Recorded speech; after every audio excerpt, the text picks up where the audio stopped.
একজন মানুষের কাছে এট এ টাইম যদি হজে যাওয়া আসার খরচ, উনি হজে থাকাকালীন সময়ে আল্লাহর ঘরে থাকাকালীন সময়ে ওনার পরিবার চলার খরচ, এই দুইটা খরচ যদি এট এ টাইম কারো কাছে থাকে তার উপর হজ ফরজ।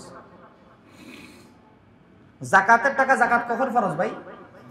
1 বছর থাকলে নেশাব পরিমাণ টাকা, 1 বছরের একদিন কম হইলেও জাকাত ফরজ হয় না। হজ কখন ফরজ?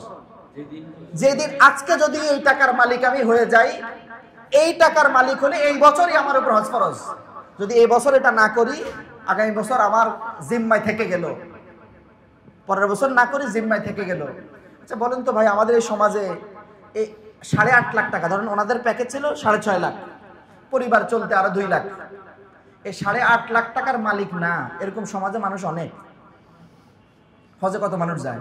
এবছর আমাদের বাংলাদেশের কোটা ছিল 1,27,000, আমাদের বাংলাদেশ থেকে হজে গেছেন 86,100 জন, 87,100 জন।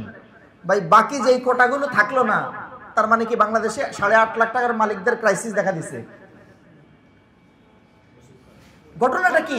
আপনি নিজে নিজে মাসালা বানায় নিছেন যে আমার হজে যাইতে হবে না, আমার এখনো হজ ফরজ না।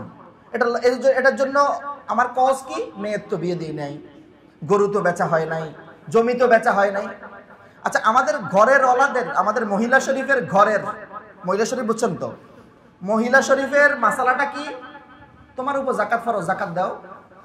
আচ্ছা জাকাত ফরজ হচ্ছে কিসের উপরে? স্বর্ণের উপরে। তাহলে জাকাত কি দিয়ে দিবে? আমি আপনাদেরকে আমার কথাটা বুঝাইতে পারতেছি না। কারো উপর যদি স্বর্ণ থাকে তো জাকাত ফরজ না, তো জাকাতটা কি দিয়ে দিবে? উনি স্বর্ণ দিয়েই তো দেওয়ার কথা। তো স্বর্ণ দিয়ে দিলে না, স্বর্ণ বেচে দাও না। উনি বলবে না আমার জাকাত আমি দিব, তুমি দাও। কথাটা বুঝছেন কিনা? মানে জাকাতের মাসালাটা যেমন নিজের মতো করে বানায় ফেলছি, হজের মাসালাটাও নিজের মতো করে বানায় ফেলছি।